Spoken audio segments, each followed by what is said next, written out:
Earlier we were talking about condenser has to be slightly larger than the evaporator. End of the day, what is the outdoor unit's job, the condenser specifically? What is the condenser's job? It's to reject the heat, right? Exactly. Okay. So what happens when you walk into a system with a low load? So let's say we had a 68 degree dry bulb or sensible, and we were down to 45 on our relative humidity. We would consider this a low load condition. So that's going to be represented in the evaporator. So what is that going to do to the condenser? We got a TXV. What's going to happen there? What's going to change? The amount of heat being taken is less. Because in this scenario, we may have been running, so here we're running a 40 degree saturation with a 10 degree superheat. We dehumidify and cool that space down. Say it's a server room. This could be real numbers, right? Say it's a server room. We dehumidify it and we drop the sensible down even lower. That 40 degree turns into 35, and our superheat here goes from 10 to about 5. At that point, there's a whole lot less heat being interjected into the system. And your superheat, your subcooling and your condenser saturation are going to drop because of it. Something that you would see, actually we used to experiment with this when I was in school. So we had a walk-in cooler in the school that we could set up and work on and things. So when we would do a hot charge on those things, you had to do them in stages.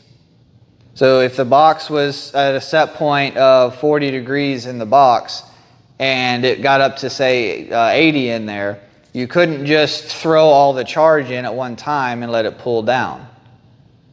You know, if you were charging per the charge, you didn't have a weight predetermined, right? If the weight was predetermined, they got receivers and other stuff to make that work. But say the weight wasn't there, you didn't know how much it needed. You have to get that charge down. So what you would end up doing, and what we'd see in the class, is you would charge it up, you'd fill the sight glass, and you'd get about 10 degrees of subcooling going. The head pressure would be really high but still manageable, and the thing would be pulling down. And it'd go from 80 to 65. All of a sudden your head pressure would start to drop, you'd lose subcooling. And you'd start flashing on your sight glass. You add a few more pounds, it'd come back up on the condenser. It'd pull down some more inside. You'd get down to 50 degrees. It'd look like you had a low charge again. You'd charge up some more. And the cycle would repeat. And it's because we were reducing the load on the evaporator to the point where the condenser was responding to it. With a super high load, it wasn't hard to get a high condenser saturation with a high subcool. And we have to think about that in air conditioning stance. So you walk into an office space that's been hot, say it's 80 degrees in there, and now you need to cool it down and you got to charge this unit. You have to be careful just charging straight to it with an 80 degree return. Because if you walk away with it when it only got down to 78, the further that unit pulls down, the less, if you had perfect numbers, the less perfect they're going to look. Especially if they normally run 72 in there. So all of that plays into how we're going to control those saturations and why they're going to do what they do. Again, high load, you're going to have a higher saturation. Lower load, saturation is going to drop. In both coils. The condenser is only responding to what the evaporator inputs. You have to think about that when you're troubleshooting too. You start getting restrictions or things of that nature, you have to think about that process and what's actually happening. You walk up to a system and you're getting a complaint that it's too It's uncomfortable in the space. I got a 72 set point. We're at set point. We're satisfied and we're happy. Or this thermostat is happy. But it's just uncomfortable. Why is it uncomfortable? High humidity. You pull your psychrometer out, it may be 72 in there, but you got a 60% humidity. Now, the next question becomes, why do you have a 60% humidity but you're making 72? What do you check next? Evap, what are you checking on the evaporator? TXV. Okay, so you check the TXV. Why? What are you looking for? Anybody help him? Come on. Group effort here. I'll tell you, you're chasing rabbits. You went too far because you're thinking too complicated. Take a step back. Overcharge. Where? Too fast. A lot of times we see that residential oversized system. Okay, so too quickly, it doesn't have time to pull the humidity out of the air. So it's oversized. What are you going to see in that instance? Right? What do you? Well, so like in your saturation, what's going to happen to your saturation in that instance? High sat temp. Right. We have high saturation temps. So what do we need to do? What do we need to check? So we checked our saturation. Evap saturation is running 48 degrees on a regular, just standard split system. Where do we need to go with it? What do we do? Just start TXV. I feel like I need more information. It's so cool, Superheat, all that kind of stuff. You technically do, and you should, but I'm not going to give it to you this time. Think about it. Don't overcomplicate it. What does it boil down to? Again, I started the class with energy. So we've got 72 in the space. The humidity is going to cause. What's our air movement like? What's our air movement like? Okay, why does that matter? Because if you're not moving air across the coil, it's going to go down. If you've got too much airflow, you're increasing load on the coil. Your fan speed's on high.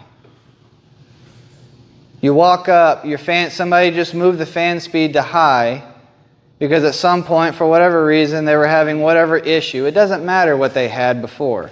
The fact is, you're there on site now, and you've got a high saturation in a humid space, and they're uncomfortable even though they're at set point.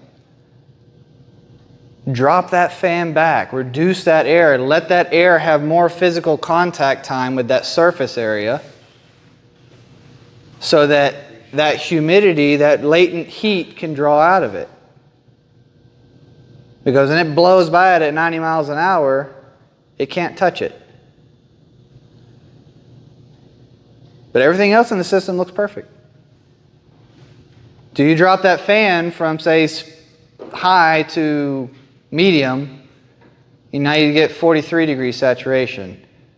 What do you tell the customer at that point? What's the next part of that conversation? The next part of that conversation is just letting it run and see if it does its job. All right, that's all you got to do. Like you've identified an issue. You're running too high of a saturation. You've made an adjustment. Give it 24 hours. Let's talk tomorrow. Let me know how it's doing. Does it feel more comfortable? Heck, you may get the opposite end of the call. Well, now it's freaking cold. Okay, well bump your set point up one or 2 degrees. See if that feels more comfortable. Because they lowered it to 72 because the humidity was high and it felt hot at 74. Well, now you've got the humidity under control. 72 is cold because they're evaporating more heat off of their skin. So now we can just raise the sensible and they'll be perfect.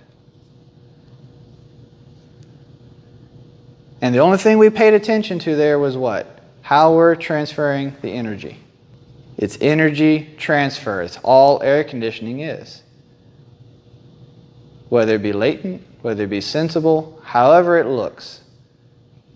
We're just moving a rate of speed of an atom from a higher state to a lower state. But we have to create a low enough state to achieve the desired result. We've talked about saturation. The summary of that is saturation is fully dependent on the load you put on the coil. And more specifically, the indoor coil. Now, question. Does humidity affect your condenser coil? Yes? Why does it affect your condenser coil? It's still energy. When you're trying to remove heat, you're still, more humidity, more energy. Then just sweating, it's going to reduce the air movement across. The condenser doesn't really sweat though, because you're high heat, high pressure. Does humidity affect the condenser coil? High humidity increases the load on the coil, no matter which coil you're looking at, right? No. Condenser. So how would it not increase the load on that coil, but it does increase the load on the other coil? So it goes right back to the fundamental. Energy. Thermodynamics. Heat goes from where to where? Hot to cold. From hot to cold. Okay. Hot to less hot. So, now we we get to psychometrics, right? All right. So we get to psychometrics, and you have sensible and latent. Which one is higher? Can your latent be higher than sensible? Can your humidity be more than 100%? No, it can't. So, what do we have to do though on our condenser coil to reject heat? We have to raise it above outside ambient. We have to raise it above ambient. So, we're above, we have to go higher than your sensible and latent loads, more specifically your sensible. So at that point, we're not having an impact on your ability to transfer from going higher to lower. Because again, if you've got 100 degrees outside and you got 120 degree condenser saturation, you're 20 degrees above this level, so the heat is going to go straight from that 120 into the 100 as you move air across. And the latent side of that has no impact because it's lower than the rest of it. It's not affecting that condenser's ability to transfer to sensible. Seems like though if you had to, seems like it would be harder for it to transfer because the high humidity air is always uncomfortable, feels hotter. To you, Yeah. but you have to evaporate through your skin. That condenser doesn't give two craps because it doesn't sweat. All it has to do is move sensible. See, the evaporator's job was to grab the latent and sensible, so it needs to sweat. Because we have to remove both. For me and you to be comfortable, we have to take both. Because we do have to sweat to feel comfortable. So that evaporator has to do both loads. So we have to get the saturation low enough to get below our wet bulb temperature, aka relative humidity, latent heat. We have to get below that point to absorb that heat because then now our latent heat is a higher temperature than our evaporator, so it will transfer to the evaporator and we'll absorb it, and we see evidence of that in condensation. All right, now we flip it around and we take all that heat we took and we take that energy outside. Now we need to get rid of that energy. The only type of energy we have at this point, because we've converted it all to sensible energy. So the only level of heat that's impacting us is sensible heat. And we have to get above that sensible level to push that sensible energy out of the refrigerant and into the outside air.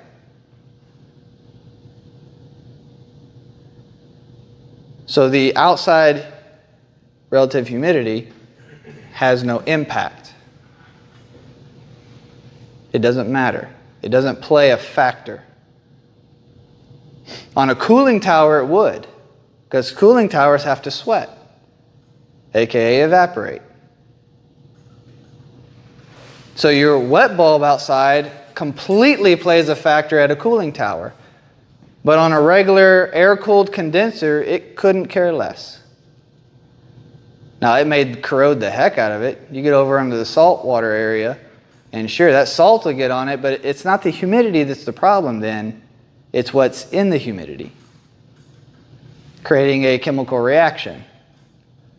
So even in those conditions, you're not the humidity in the air is not affecting the condenser. Because what we have to do to transfer the energy, it doesn't matter what that outside humidity is. It does on the inside. But we're trying to move two types of heat inside. Outside, we only have to worry about one. Because we've converted it. We converted that heat to a different type of energy to move it. And that's what the refrigerant did. Superheat, subcool. We'll start with superheat. What does superheat really tell you? How far above saturation we are. When you hear the term something is saturated, let me rephrase that. It's fully saturated.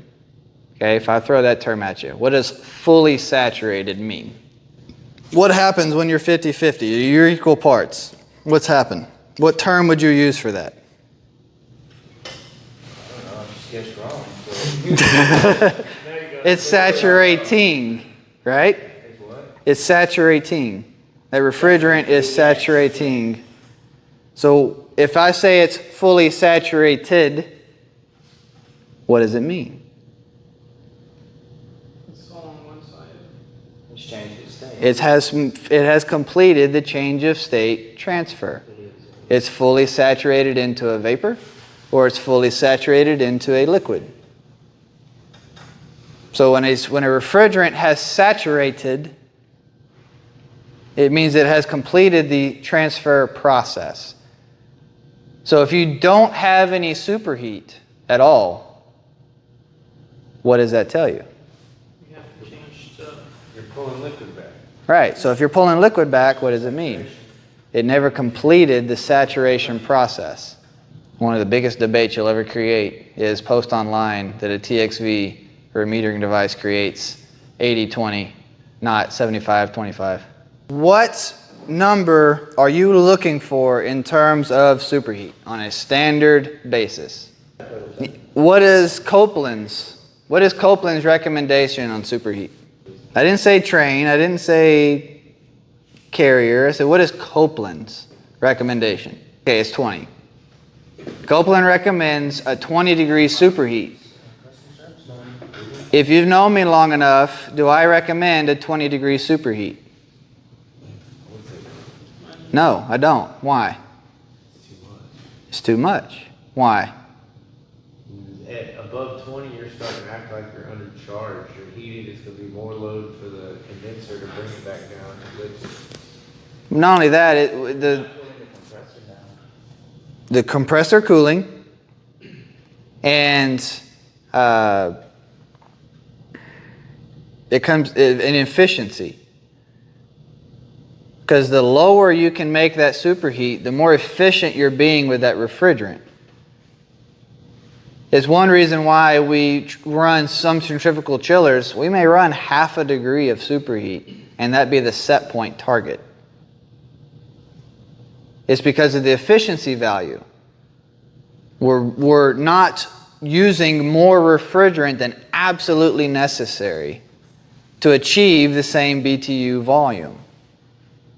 So will you see systems that do that on the opposite side of that spectrum that are trying to maintain a low number on the subcool?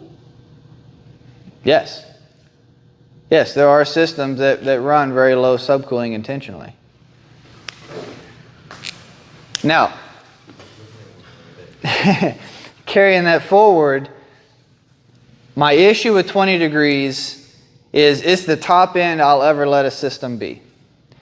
My personal opinion as to why somebody like Copeland recommends that is, one, they've designed to that, right? So they've factored that in. A scroll compressor, for example, when we really get down to the details, isn't going to start truly overheating, or having heat issues until you break 30 degrees.